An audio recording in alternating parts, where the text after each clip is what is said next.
Welcome to the Explainer by IELTS Guide Phil on YouTube. You know, if you've ever felt just a little bit intimidated by IELTS Writing Task 1, you are definitely in the right place. Today, we're going to break it all down into a simple, clear, and totally manageable formula. Okay, so let's dive right in. What is this task, really? At its heart, Task 1 asks you to be a data reporter. Your whole mission is to look at some kind of visual and describe it for someone who can't see it. You're just summarizing the main features and reporting the key info. That's it. You're not giving your opinion or trying to figure out why the numbers are the way they are, just the facts. And why does this matter so much? Well, take a look at this. Task 1 is worth a full third of your total writing score. Now, while Task 2 is worth more, you can see that getting a strong score here is absolutely essential if you want to hit your overall band target. So yeah, let's give it the attention it deserves. To do that, we've got a really clear roadmap for today. First, we'll look at the 7 types of visuals you could come up against. Then, we'll cover the single most important thing you can learn, the 4-paragraph blueprint. After that, we'll peek behind the curtain at how the examiners score you. And finally, we'll wrap it all up with some crucial do's and don'ts. All right, first up, let's break down the 7 potential challenges you might face on test day. Knowing what to expect is really the first step toward feeling confident and ready to go. So first, we have the classic line graph. When you see this, your brain should immediately scream one word: trends. You're going to be describing increases, decreases, maybe some fluctuations, and just the key points over a period of time. Next up, the bar chart. With a bar chart, the key word is compare. Your job is to spot the highest and lowest values, compare the different categories, and point out any really big significant differences or maybe even similarities that you see. Pie charts, well, they're all about proportions. Here, you're going to focus on the biggest and smallest slices of the pie, comparing their percentages and describing how the whole thing is divided up. The table. I know, these can look a little overwhelming with all those numbers. But the trick is not to describe every single cell. Instead, you need to find the main patterns, compare the most important values, and just summarize the key takeaways. Think of yourself as a detective looking for clues. Now, if you get a process diagram, you're describing a sequence. Your task is to explain each stage in order, right from the beginning to the end, using those great sequencing words like first, next, and finally. Maps are all about transformation. You'll usually be comparing 2 versions of a place, kind of like a before and after picture, and describing what's been added, what's been taken away, maybe what's been moved, or even what stayed exactly the same. And our final type is the mixed chart.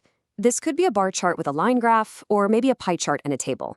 Here you need to describe the key features of both visuals and, this is crucial, point out any connections or relationships between them. Okay, so now for the magic bullet. Let's get into the non-negotiable structure that works for every single one of those task types. Seriously, this isn't just a suggestion, it's a proven formula for a well-organized, high-scoring answer. And here it is, your 4-paragraph blueprint. It's so simple. First, the introduction, where you just rephrase the question. Next, and you really gotta listen to this part, it's the most important, the overview, which summarizes the main trends.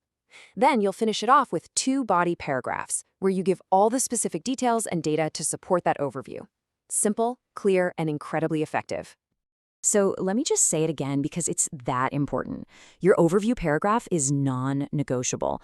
Examiners are literally trained to look for it, and if it's not there, you simply cannot get a high score in task achievement.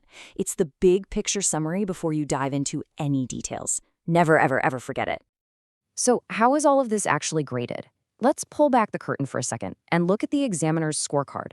Understanding the criteria is like knowing the rules of the game before you even start to play.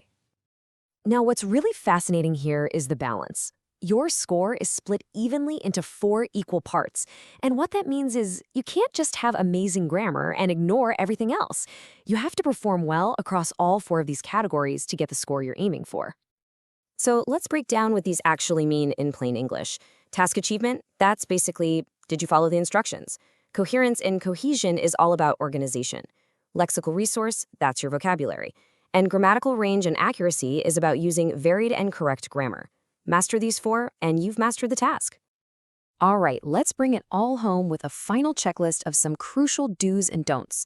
Think of these as the simple rules that will help you avoid the common traps that so many people fall into. First thing, your introduction. Please never just copy the prompt word for word. The examiner wants to see your language skills. So use synonyms, change up the sentence structure, show them you have a flexible range of vocabulary right from the get-go. Oh, this is a big one. Remember, your job is to be a reporter, not an analyst. You need to stick to the facts you can see in the visual. Describing what you see gets you points. Explaining why you think it happened does not. Just stay objective. The word count, this is a hard rule, not a suggestion.